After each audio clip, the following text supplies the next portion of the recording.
Good evening. ఈరోజు మనం మన మార్కెట్ స్టోరీస్‌లో టైటిల్ 'దెబ్బకు ఠా ఐటీ ముఠా'. ఇది ఎందుకంటారా? ఎందుకంటే గత 2 వారాలుగా ఐటీ స్టాక్స్ విపరీతంగా కిందకి పడిపోవడం. దీనివల్ల మార్కెట్‌లో చాలా ఆందోళన కోలుకోవడం మనం చూస్తున్నాం. ఇది మరి ఎందుకు జరుగుతోంది? ఏ కారణానికి ఐటీ స్టాక్స్ ఇంతలా పడిపోతున్నాయి? అనే విశ్లేషణే ఈరోజు మన వీడియో. అయితే మామూలుగా మన వీడియోలో చెప్పేవన్నీ కూడాను అభిప్రాయాలు, తర్వాత కాస్త ఎంటర్‌టైన్‌మెంట్‌కి ఉన్న విషయాల్ని డీటెయిల్డ్‌గా చర్చించుకునే విధంగా మనం ఉంటాం కానీ, దీని బేసిస్ మీద మీరు పెట్టుబడి ప్రయత్నాలు గానీ, లేకపోతే ఆ కాల్స్ కానీ అమ్మడము, కొనడం గానీ దయచేసి చేయకండి. ఎందుకంటే కేవలం దీని మీద ఆధారపడి చేస్తే మీకు ఇబ్బందులు కావచ్చు. రకరకాల అదర్ థింగ్స్ చూసుకొని చేసుకోండి. ఓకే. సో, మీరు మీ సొంత రీసెర్చ్ చేసుకొని మీ పెట్టుబడి నిర్ణయాలు తీసుకోండి. అయితే ఈ ఛానెల్‌లో మనం చెప్పేది మాత్రం దీని అభిప్రాయాన్ని దయచేసి కన్సిడర్ చేసుకోండి. ముందుగా విషయంలోకి లేదా టాపిక్ లోపలికొస్తే గత 2, 3 వారాలుగా పర్టిక్యులర్‌గా గత నెలలో టీసీఎస్ 17%, ఇన్ఫోసిస్ దగ్గరగా 14, 15%, హెచ్‌సీఎల్ 12, 13%, తర్వాత ఎల్టీఐ మైంట్రీ 16% దాకా కిందకి పడిపోయింది. ఇది ఈ ఇవి మాత్రమే కాదు. ఇంకా పెద్ద స్టాక్స్, ఇంకా పెద్ద టెక్నాలజీ స్టాక్స్ అన్నీ కూడా చాలా నష్టాల్లో, భారీ నష్టాల్లో ట్రేడ్ అవుతాయి. దీనికి కారణం ఏమిటి? అసలు దీనికి ట్రిగ్గర్ ఏంటి అని చూస్తే గత 2 వారాల క్రితం దాదాపుగా 2 వారాల క్రితం ఏదైతే యాంథ్రోపిక్ కొన్ని కొత్త ప్లగిన్స్ రిలీజ్ చేసిందో దానివల్ల చాలా వరకు డెవలపర్లు చేసే పనిని ఆ ప్లగిన్స్ ఏఐఏ చేస్తుంది అనే ఉద్దేశంతోటి అలా జరిగితే మన వాళ్ళకొచ్చే టాప్ లైను, బాటమ్ లైను 2 తగ్గిపోతాయి ఆదాయం అనే ఉద్దేశంతోటి పానిక్‌లో చాలామంది ఇన్వెస్టర్లు ఐటీ స్టాకుల్ని అమ్మేస్తున్నారు. అయితే యాంథ్రోపిక్ వాళ్ళ టూల్స్ వల్లే ఇలా రెవెన్యూస్ తగ్గిపోతాయా? అంటే అది పూర్తిగా నిజం కాదు. అలాగని అబద్ధము కాదు. ఎందుకు అనేది పూర్తి విశ్లేషణ మనం తెలుసుకునే ప్రయత్నం చేద్దాం. ఎందుకంటే ఇది ఈరోజు కొత్తగా వచ్చిన న్యూస్ ఏమీ కాదు. చాలా రోజులుగా మనకు తెలుసు. ఐటీ రంగంలో ముఖ్యంగా ఏఐ రంగంలో జరుగుతున్న విప్లవాత్మక మార్పుల వల్ల మనకేమి జరుగుతుందంటే చాలా టాస్క్స్ ఆటోమేట్ అయిపోతున్నాయి. పూర్తిగా ఆటోమేట్ అయిపోతున్నాయి. ఇలా పూర్తిగా ఆటోమేట్ అయిపోయిన రకరకాల టాస్క్‌ల వల్ల మనకి ఏవైతే బాడీ షాపింగ్ మీద డిపెండ్ అయిన కంపెనీలు అంటే ఇప్పుడు దాకా మనం అనుకున్నాం చూసారా? టీసీఎస్ కానీ, ఇన్ఫోసిస్ కానీ, లేకపోతే హెచ్‌సీఎల్ గానీ, లేకపోతే మిగతా కంపెనీలన్నీ కూడా వార్ దాదాపుగా బాడీ షాపింగ్ మీదే ఫోకస్ చేయడం వల్ల, ఈ బాడీ షాపింగ్‌కి ఇచ్చే ఔట్‌సోర్సింగ్ ఇచ్చే పనులు పూర్తిగా ఏఐ చేయడం వల్ల వీళ్ళకి వచ్చే ఇన్‌కమ్స్ చాలా దారుణంగా పడిపోతాయి. ఒక స్టడీ ప్రకారం అంటే ఇది వరల్డ్ ఎకనామిక్ ఫోరం వాళ్ళ స్టడీ ప్రకారం ఈరోజు జరుగుతున్న ఐటీ ఉద్యోగాలు అంటే ఈరోజు ఏవైతే ఐటీ ఉద్యోగాలకి మనుషులకి డబ్బులిచ్చి మనం భారీ జీతాలిచ్చి చేయించుకుంటున్న పనుల్లో ఐటీ డెవలప్మెంట్ పనుల్లో దాదాపు 73% వరకు వాళ్ళ ఉద్యోగాలు గానీ, వాళ్ళు చేసే పని కానీ ఏఐ వల్ల పూర్తిగా మారిపోతుంది అనేది ప్రెడిక్షన్. ప్రెడిక్షనే కాదు, ఇది వాస్తవం. ఏఐ టెక్నాలజీస్ వల్ల ఈరోజు వేసే కోడింగ్ మెథడ్స్ కానీ, లేకపోతే డీబగ్గింగ్ మెథడ్స్ కానీ, టెస్టింగ్ మెథడ్స్ కానీ, ఇవన్నీ ఆటోమేటిక్‌గా ఏజెంట్స్ లేకపోతే ఎల్ఎల్ఎంసే చేసే పరిస్థితుల్లో ఉన్నాయి. ఇలా ఎప్పుడైతే జరుగుతుందో ఎల్ఎల్ఎంస్, ఏజెంట్సే ఇవి ఆటోమేటిక్‌గా చేస్తున్నాయో, అప్పుడు మనకి వచ్చే ఇన్‌కమ్స్ రావు. అంటే ఐటీ కంపెనీలకు వచ్చే ఇన్‌కమ్స్ చాలా తగ్గుతాయి. ఇది ఎప్పుడు జరుగుతుంది? ఇది వచ్చే క్వార్టర్ చూసి "ఏయ్! నువ్వు తగ్గుతాయన్నావు గదా! ఎక్కడ పోయింది? ఎందుకు తగ్గుతాయి? ఏది ఏది తగ్గించింది చూపించు" అని అడుగుతారా? దయచేసి ఆ భ్రమలో ఉండకండి. Quarter on quarter results IT కంపెనీల్లో చాలా మామూలుగా 10 ఏళ్లకి, 5 ఏళ్లకి చేసే మెయింటెనెన్స్ ప్రాజెక్ట్‌ల దాకా మనకి quarter on quarter results depend అయి ఉంటాయి. అంటే ఇమ్మీడియేట్‌గా మీకు ఇన్‌కమ్స్‌లోను, రెవెన్యూస్‌లోను తేడా కనిపించకపోవచ్చు. అయితే చాలా వరకు కంపెనీలు, చాలా వరకు కస్టమర్లు ఈ ఔట్‌సోర్సింగ్ వాళ్ళకి తీసుకునే చాలా వరకు కస్టమర్లు ఏం చెప్తున్నారంటే, "బాబు చేసింది చాలు. మనుషులు కాకుండా డిజిటల్ ఎంప్లాయీస్ తోటి పని చేయించు. ఈ డిజిటల్ ఎంప్లాయీస్‌తో పని చేయించుకొని నాకు డబ్బులు సేవ్ చెయ్యి" అని చాలామంది కస్టమర్స్ చెప్తున్నారు. ఎప్పుడైతే ఈ డిజిటల్ ఎంప్లాయీస్ అనేవాళ్ళు పెరిగిపోతారో, మామూలు మనుషుల్ని ఉద్యోగాల్లోకి తీసుకోవడం, వాళ్ళని ట్రైనింగ్ ఇవ్వడం, వాళ్ళకి నేర్పించడం, ఆ తర్వాత వాళ్ళు చేయడం అనే పరిస్థితులు చాలా తగ్గిపోతాయి. ఎప్పుడైతే ఇది తగ్గుతుందో, మన ఐటీ కంపెనీలకి వాళ్ళ ఉద్యోగుల్ని ప్లేస్ చేసే పరిస్థితులు తగ్గిపోతాయి. సో, ఈ రోజు వరకు మన వాళ్ళేంటి, ఉద్యోగాల్ని తీసుకుందామా, వాళ్ళని ట్రైన్ చేద్దామా, వాళ్ళని ఎక్కువ ధరకి బిల్లింగ్‌లోకి పెడదామా, వాళ్ళు ఎక్కువ ధరకి బిల్లింగ్‌లో ఉంటే, ఆ మిగిలే మార్జిన్ మనం లాభంగా తీసుకుందామా? ఒక్కొక్కసారి out of the line margin 27%, 30%, 40% మార్జిన్‌ల మీద రన్ చేసేవాళ్ళు. ఇప్పుడు డిజిటల్ ఎంప్లాయీస్ వచ్చేసరికి అంటే మనుషులు కాకుండా రోబోట్సు, ఏఐ, ఎల్ఎల్ఎమ్స్ డిజిటల్ ఎంప్లాయీస్ వచ్చేసరికి దగ్గరగా ఈ రెవెన్యూస్‌లో మార్జిను 30% మార్జిన్‌తో రన్ చేస్తున్న వాళ్ళు డిజిటల్ రెవెన్యూస్ మీద 2, 3, 5% కూడా రెవెన్యూస్ మార్జిన్ పెట్టుకోవాల్సొచ్చిన పరిస్థితి. సో, ఆ లెక్క ప్రకారం ఏమవుతుంది? కంపెనీస్ యొక్క టాప్ లైన్ అనేది తగ్గిపోతుంది.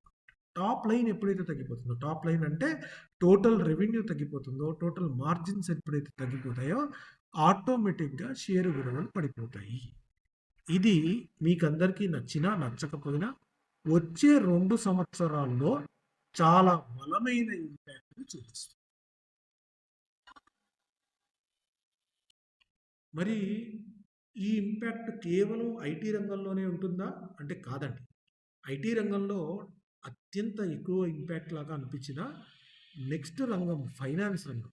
ఏదైతే టెల్లర్ సర్వీసెస్ కానీ, లేకపోతే రకరకాల లోన్ మేనేజ్మెంట్ సర్వీసెస్ కానీ, వీటిల్ని కూడా ఇంపాక్ట్ చూపిస్తుంది. అంటే అక్కడ కూడా ఉద్యోగులు చాలా దారుణంగా ష్రింక్ అయ్యే పరిస్థితులు ఉన్నాయి. తర్వాత సేల్స్ రంగం ఆల్రెడీ చాలా వరకు మనకు కనిపిస్తున్నది ఆ ఇంపాక్ట్. ఆ తర్వాత ఆపరేషన్స్, హెచ్ఆర్‌లో కూడా చాలా వరకు ఐటీ యొక్క లేకపోతే చాలా వరకు హెచ్ఆర్ రంగంలో కూడా రోబోట్స్ లేకపోతే ఈరోజు మాట్లాడుతున్న ఏఐ ఇంపాక్ట్ ఉండబోతుంది. వాళ్ళు చేసే పనుల్లో కూడా ఈ ఇంపాక్ట్ కనిపిస్తుంది. ఈ డీటెయిల్స్ మనం నెక్స్ట్ దాంట్లో తెలుసుకుందాము. ఓకే. అసలు ఎటువంటి జాబ్స్ వెళ్ళిపోతున్నాయి అంటే చాలా వరకు బ్యాంక్ టెల్లర్సు, క్లర్క్స్ కానీ, పోస్టల్ సర్వీస్ క్లర్క్స్ కానీ, cashiers, ticket clerks, data entry operators కానీ చూడండి. ఆహ్, డైరెక్ట్‌గా మనకి ఇదివరకు పేపర్ ఫార్మ్స్ చూసుకుని టైప్ చేసే డేటా ఎంట్రీ ఆపరేటర్స్ ఉన్నారు కదా! వాళ్ళందరి జాబ్స్ కూడా పోతున్నాయి. సీదా స్కాన్ చేయంగానే అది ఆటోమేటిక్‌గా రీడ్ చేసేస్తుంది. చేతి రాత అయినా, లేకపోతే డిజిటల్ అయినా. సో, ఇటువంటి చాలా ఉద్యోగాల మీద ఏఐ ఇంపాక్ట్ చేస్తున్నప్పుడు, ఆ ఇంపాక్ట్ వల్ల చాలా ఉద్యోగాలు పోతున్నాయి. సో, అలాగే ఐటీ రంగంలో పనిచేస్తున్న వాళ్ళు చాలామంది కోడర్లు, టెస్టర్లు లేకపోతే ఆర్కిటెక్ట్స్ వీళ్ళందరికీ కూడా ఇంపాక్ట్ చాలా ఎక్కువ. ఆర్కిటెక్ట్స్ చాలా ఎక్స్‌పీరియన్స్‌డ్ కోడర్స్ కూడా చాలా పెద్ద ఇబ్బందులొస్తున్నాయి. ఎందుకంటే వాళ్ళు పనిచేసే విధానమే మారిపోతుంది. ఇది దేనితో కంపేర్ చేయొచ్చంటే అప్పటి వరకు ఎద్దులతో దున్నే పొలంలో ఉన్నట్టుండి సడెన్‌గా ట్రాక్టరొచ్చి పనిచేస్తుంటే ఇక ఎడ్లకు పనే ఉంది. ఇటువంటి ట్రాన్స్‌ఫర్మేషన్‌ని ఏఐ ఐటీ కంపెనీల్లో తీసుకొస్తుంది. అందుకే ఐటీ కంపెనీల యొక్క బిజినెస్ మోడల్స్ కనుక మార్చుకోకపోతే ఇవన్నీ కూడా భారీ నష్టాల్లోకి చేరుకుని నష్టపోతాయి అనే ఉద్దేశంతో ఇన్వెస్టర్లు వాటిని అమ్మేస్తున్నారు. అయితే ఈ డిక్లైన్ అనేది కేవలం ఐటీ వరకే వస్తుంది. ఐటీలోనే జరుగుతుందని మాత్రం దయచేసి అనుకోకండి. బ్యాంకింగ్ రంగంలోను, తర్వాత ఇన్సూరెన్స్ రంగంలోను, సాఫ్ట్‌వేర్ రంగంలోను, క్యాపిటల్ మార్కెట్స్ ట్రేడింగ్ రంగంలోను విప్లవాత్మకమైన మార్పులు తీసుకురాబోతుంది. సో, ఈ generative AI across the industries మారిపోతున్నందువల్ల మనకి ఈరోజు తొలిసారిగా అంటే ముందు సాఫ్ట్‌వేర్ రంగంలో ఇంపాక్ట్ చూపిస్తున్నది కానీ, మీకు రాను రాను మ్యానుఫ్యాక్చరింగ్ రంగం, తర్వాత అన్నిటికన్నా ముఖ్యంగా బ్యాంకింగ్ రంగం, హౌసింగ్ రంగం, రీటైల్ రంగం మీద కూడా ఇంపాక్ట్ చూపిస్తుంది. ఎందుకంటే ఈ మామూలుగా మన మార్కెట్స్‌లో ఏం కనబడుతున్నదంటే ఒక్క సాఫ్ట్‌వేర్ రంగం మాత్రమే పూర్తిగా నెగెటివ్‌గా పంపించేసి మిగతా రంగాలన్నీ నార్మల్‌గా ఉన్నాయి. టేక్ ది బ్యాంక్ నిఫ్టీ అది చాలా టాప్‌లో ఉంది. లైక్ ఆల్ టైమ్ హైలో ఉంది. తర్వాత రియల్ ఎస్టేట్ రంగం కూడా ఆల్మోస్ట్ మంచి పంప్‌లో ఉంది. కానీ ఒకవేళ గనక వీళ్ళు ఎక్స్‌పెక్ట్ చేసినట్టుగా ఐటీ రంగంలో ఉద్యోగాలు పోతే గనక ఆటోమేటిక్‌గా బ్యాంకింగ్ రంగం, తర్వాత ఇన్సూరెన్స్ రంగం, తర్వాత టెక్ రంగం, రియల్ ఎస్టేట్ రంగం, తర్వాత స్టీల్ రంగం. ఈ కంపెనీల అన్నిటికి సంబంధించిన రెవెన్యూస్ మీద కూడా ఇంపాక్ట్ పడుతుంది. ఎందుకు అంటే బ్యాంకింగ్ రంగం కానీ, లేకపోతే స్మాల్ ఫైనాన్స్ కానీ, హౌసింగ్ ఫైనాన్స్ కానీ, ఈ రంగాలు అన్నీ ప్రధానంగా హైయెస్ట్ ఇన్కమ్ వస్తున్న ఐటీ ఉద్యోగుల మీదే ఎక్కువగా డిపెండ్ అయ్యారు. ఎందుకంటే డిస్క్రిషనరీ స్పెండింగ్ ఏదైతే ఉన్నదో విమానయాన రంగం నుంచి రకరకాల రంగాల్లో డిస్క్రిషనరీ స్పెండింగ్ హైయెస్ట్గా చేసేది ఐటీ రంగం. ఐటీ రంగంలో ఎంప్లాయ్ అయిన రకరకాల బిజినెసెస్ మాత్రం. కార్పొరేట్ స్పెండింగ్ అని, లేకపోతే డిస్క్రిషనరీగా జనాల దగ్గరకు డబ్బులు వచ్చిన తర్వాత జనాలు స్పెండింగ్ కానీ. సో, ఎప్పుడైతే ఐటీ రంగం ఇంత పెద్ద ఇబ్బందుల్లో ఉందో ఆటోమేటిక్‌గా మిగతా వాటిల మీద కూడా ఈ ఇంపాక్ట్ వచ్చి తీరుతుంది. అందుకని మిత్రులారా, దయచేసి నేను షేర్లన్నీ అమ్మేసేయండి అనైతే చెప్పడం లేదు కానీ, ప్రాపర్ హెడ్జెస్ పెట్టుకోండి. ఎందుకంటే, ఒకవేళ గనక కొన్ని ఎస్టిమేట్స్ నిజమైతే, ఇది గనక ఈ నిఫ్టీ మీద గనక ఎర్నింగ్స్ లోపల గనక నిజంగానే ఫాస్ట్‌గా వస్తే, ఈ ఎస్టిమేట్స్ నిఫ్టీ మీదే దగ్గరగా 15-20% దాకా ఇంపాక్ట్ ఉంటుంది. ఎందుకంటే ఇది కేవలం ఒక రంగము, ఒక సాఫ్ట్‌వేర్ రంగము కాదు. సేల్స్ రంగము, ఆర్ట్స్, డిజైను ఆల్రెడీ చాలా వరకు ఆర్ట్స్, డిజైను, ప్రింటింగు, రకరకాల లీగల్ అంటే లాయర్లు వీళ్ళు అన్ని రంగాల్ని కూడా ఒక రేంజ్‌లో డిస్రప్ట్ చేస్తుంది. ఎప్పుడైతే డిస్రప్ట్ చేస్తుందో చాలా వరకు మాన్యుయల్‌గా అంటే ఎక్కువ మందిని ఉపాధిలోకి తీసుకునే వీళ్ళందరినీ కూడా మెల్లమెల్లగా ఉపాధిని కోల్పోతారు. ఈ ఉపాధి కోల్పోయే జనాలు ఎవరైతే ఉంటారో వాళ్ళు ఎకానమీని కిందకి తీసుకొస్తారు. సో, ఇటువంటి ఇంపాక్ట్స్ ఉన్నప్పుడు ఉన్న ఈ ఏఐ ట్రాన్స్ఫర్మేషన్ తరంని మీరు తక్కువగా అంచనా వేయకండి. మార్కెట్స్‌లో మీరు పెట్టుకునే పెట్టుబడులు ఏఐ రంగం యొక్క ఇంపాక్ట్ తక్కువగా ఉన్న రంగంలోకి వీలున్నంత వరకు మార్చుకోండి. మరి అటువంటి రంగాలు ఏమిటి అంటే, ఒకటి డ్రగ్ కన్సంప్షన్ అంటే ఫార్మాస్యూటికల్ రంగం మీద ఏఐ యొక్క ఇంపాక్ట్ చాలా తక్కువగా ఉంటుందన్నమాట. ఓకే. సో, ఫార్మాస్యూటికల్ రంగం, తర్వాత స్టీల్ రంగం కొంత ఇంపాక్ట్ ఉంటుంది. తర్వాత ఆయిల్, ఆయిల్ మార్కెటింగ్ కంపెనీస్, తర్వాత ప్రొడక్షన్ ఓరియెంటెడ్ కెమికల్ కంపెనీస్, తర్వాత ప్రొడక్షన్ ఓరియెంటెడ్ ఎకోసిస్టమ్స్. వీటి మీద ఉండే ఇంపాక్ట్ మినిమల్‌గా ఉంటుంది. మిగతా సెక్టర్స్ ఏవైతే హ్యూమన్ క్యాపిటల్‌ని వాడుతూ, హ్యూమన్ కన్జంప్షన్‌ని వాడుతూ లేదా డిస్క్రిషనరీ స్పెండ్ మీద డిపెండ్ అయిన సెక్టర్స్ ఉంటాయో, ఆ సెక్టర్స్ అన్నీ కూడా వచ్చే 2, 3 సంవత్సరాల్లో చాలా పెయిన్ చూడబోతున్నారు. అందుకని దయచేసి ఈ సెక్టార్స్‌కి ఈ రోజు నుంచే దూరంగా ఉంటే గనక మీరు చాలా వరకు బెటర్ రిటర్న్స్‌ని మీ క్యాపిటల్‌ని కాపాడుకున్న వాళ్ళవుతారు. ఎందుకంటే ఇప్పుడున్న పరిస్థితుల్లో, ఇప్పుడున్న మార్కెట్ పరిస్థితుల్లో సెల్ ఆఫ్ ఏ రోజు ట్రిగ్గర్ అవుతుంది? ఎప్పుడు ట్రిగ్గర్ అవుతుంది? ట్రిగ్గర్ అయిన తర్వాత ఎంత డీప్‌గా ఉంటుంది అనేది ఎవరికీ తెలీదు.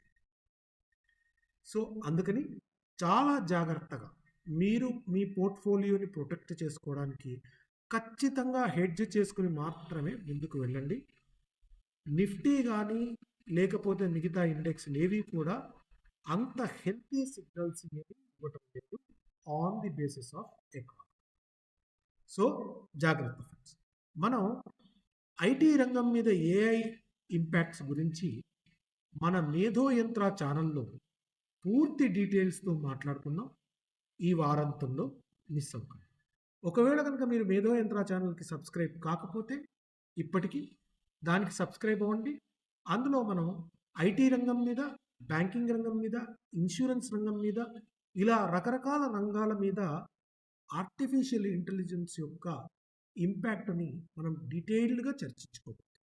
So, thank you friends. ఇవాల్టికి సమాప్తం.